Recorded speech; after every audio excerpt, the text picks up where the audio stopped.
दोस्तों, welcome to my YouTube channel. Please subscribe my channel and press the bell icon button. Friends, मेरे story channel में जो भी visit करते हो प्लीज़ सब्सक्राइब करो और मेरी स्टोरीज़ को ज़्यादा से ज़्यादा लाइक करो और ज़्यादा अच्छी लगी तो अपनी फैमिली एंड फ्रेंड्स के साथ शेयर करो। आज की जो स्टोरी सेंडर है इनका नाम है गौतमी। मेरा नाम गौतमी है। मैं एक स्टोरी आप लोगों के साथ शेयर करना चाहती हूँ जो कि हमारे साथ घटी थी। एक बार की बात है, मेरे पापा ने हमारी दूसरी सिटी में हम चले जाने की वजह से वहाँ पर हमें कुछ पलंग की ज़रूरत थी।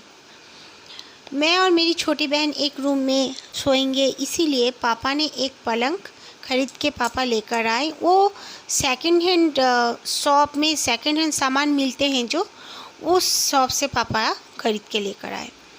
वो किसी दूसरे का पलंग था, लेकिन हम लोग को नहीं पता था कि किसका पलंग है।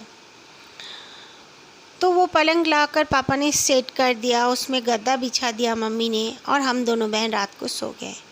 जब रात को सो रही थी, मुझे लग रहा था जो अचानक से जैसे मुझे किसी ने बहुत ज़ोर से झंझोड़ के उठाया। मैं उठ के जब देखी तो मेरी बहन गहरी नींद में थी और मैं इधर उधर देखी, कोई नहीं था। हमारा दरवाज़ा जो था थोड़ा सा खुला था।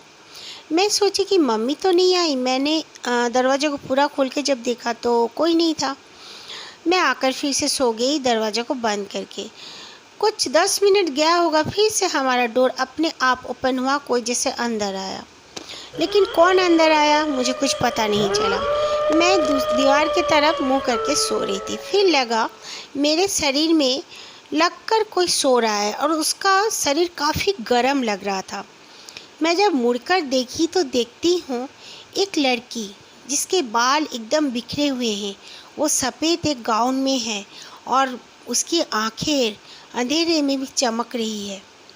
ये देखकर मैं तो काफ़ी डर गई। मैं चिल्लाना चाहती थी पर मैं चिल्ला नहीं पा रही थी। मेरे गले को भी जैसे किसी ने पकड़ा हुआ है ज़ोर से। मैं अपनी बहन को भी आवाज़ देना चाहती थी पर मैं दे नहीं पा रही थी। और वो लड़की मुझे देखकर मुस्कुराए जा रही थी। मुझे डर तो काफ़ी लग रहा था पर मैं बेबस थी, कुछ नहीं कर पा रही थी। फिर उसने ज़ोर से मुझे टांग मारी और कहीं गायब हो गई। उसके बाद जैसे मुझे होश आया, मैंने चिल्लाना शुरू कर दिया और मेरी बहन उठ गई। मैं अपने बहन को लेकर दौड़ते हुए मेरे पेरेंट्स के रूम में चले गए, हम दोनों बहनें। फिर मम्मी ने कहा क्या बात है। मम्मी को हम लोग रोते हुए कहा कि ऐसे ऐसे मेरे साथ हुआ है। मम्मी समझ रही थी कि मेरा सपना है।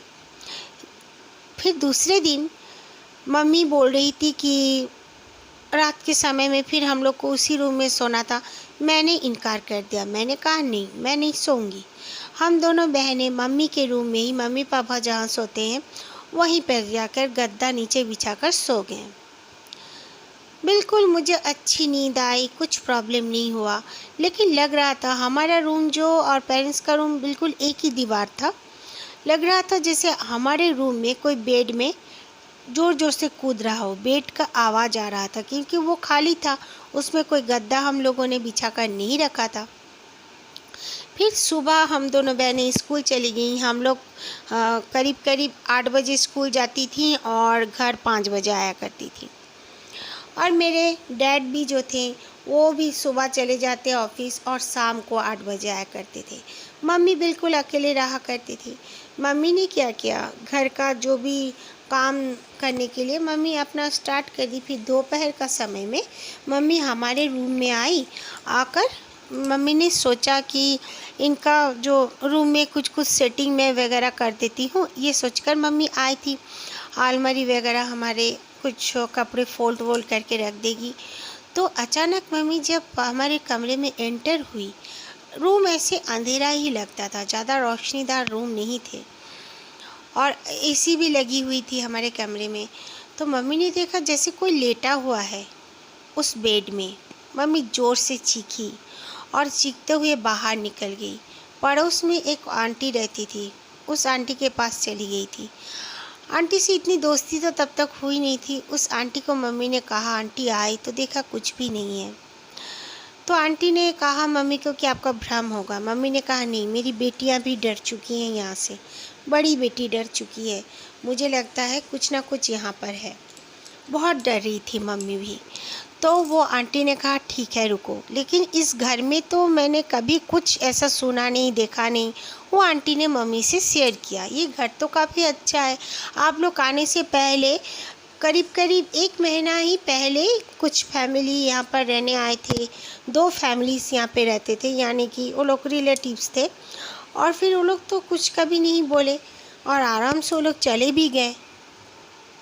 तो मेरी मम्मी बोली नहीं, हमारे साथ ऐसा कुछ हो रहा है।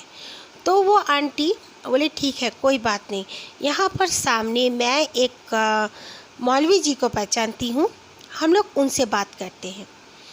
तो मम्मी आंटी के साथ चली गई, हम लोग घर आ गए थे। उसके बाद मम्मी ने कहा ये कमरा बंद रहने दो। हम लोगों ने वो कमरा बंद रहने दिया। हम दोनों बहनें वो कमरा को खोला ही नहीं। हम लोग अपना कपड़े उपड़े चेंज कर कर हम लोग टीवी लॉन्च में बैठ गए। फिर मम्मी जब वो आंटी के साथ गई थी तो वहाँ पर वो मौलवी बाबा ने बताया कि मैं आप लोग के घर आना चाहता हूँ, मुझे कुछ समझ में नहीं आ रहा है कि इस तरह आपने देखा बोलती हैं, लेकिन ये मैडम बोल रही है वो घर तो कुछ ख़राब नहीं है, ठीक है मैं चलता हूँ बोलकर आ गए मौलवी जी। दूसरे दिन आकर और मेरे पापा जो थे उन्होंने घर का ऑनर को भी कॉल करके बुला लिया था। ऑनर अंकल ने कहा हमारे घर में तो ऐसा कुछ नहीं है, हम भी रह चुके हैं यहाँ पर। और फिर हमारी उनका अपना ही एक सिस्टर इन लॉ शादी के बाद उसी घर में रहती थी। उन्होंने कहा हमारे साथ ऐसा कुछ भी इंसिडेंट कभी नहीं हुआ है। तो मौलवी बाबा जब दूसरे दिन आने के बाद उन्होंने इधर उधर देखा। देखने के बाद हमारा टेरेस नहीं था, ऊपर में रूफ बना हुआ था।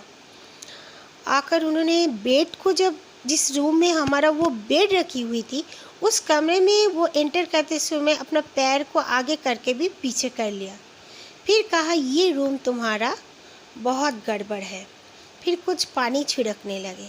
पानी छिड़कते छिड़कते वो अंदर आए। अंदर आने के बाद उन्होंने कहा ये बेड में ही तुम्हारा कुछ गड़बड़ है। तो क्या गड़बड़ है, मेरी मम्मी ने जब पूछा तो वो बोले मुझे यहाँ पर बैठ के कुछ पढ़ाई करनी पड़ेगी, तुम लोग मत आना। अगर तुम लोग को मेरी आवाज़ भी आए तो तुम लोग दरवाज़ा को मत खोलना और दरवाज़ा को नॉक मत करना, बाहर से बंद कर दो दरवाज़ा, डरना नहीं, मुझे कुछ नहीं होगा। तो हम लोग बोले ठीक है। और मेरे फादर भी आ चुके थे तब तक, और मौलवी जी काफ़ी टाइम तक कुछ पढ़ाई करते रहे।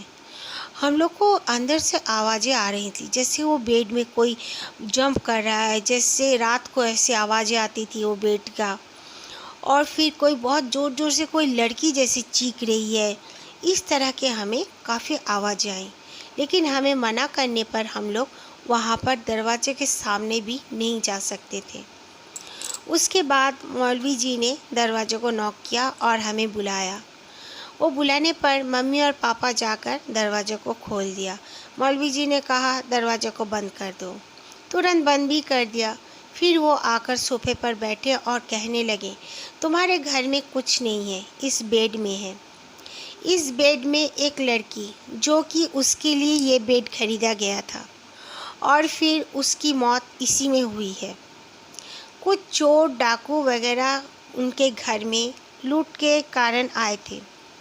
उन लोगों ने उनका घर लूटा, साथ में इस बच्ची को और उनके पेरेंट्स को भी मार के चले गए। उसी समय से उस लड़की का आत्मा जो है यहीं पे भटक रहा है, उसके बेड में ही उसका आत्मा रुक सा गया है, उसे मुक्ति नहीं मिल पाई है। एक काम करो, आप लोग अपना कोई पंडित को बुलाकर अच्छी तरह से हिंदू के नियम से पूजा पाठ करवा के इस बेड को स्मशान ले जाकर जला दो, तो तुम्हारी हर प्रॉब्लम दूर हो जाएगी जो तुम्हारे साथ हो रहा है। मेरे पेरेंट्स ने वही किया, एक पंडित जी को बुलाया। वहाँ पर हमारे घर में चंडी पाठ वगैरह पूजा पाठ सब कुछ किया गया। 3 दिन कंटिन्यू पूजा होने के बाद उसका वो बेड ले जाकर जला दिया गया। उसके बाद हम लोगों को कुछ भी नहीं देखा, जबकि उस घर में हम लोग 7 साल रह चुके थे।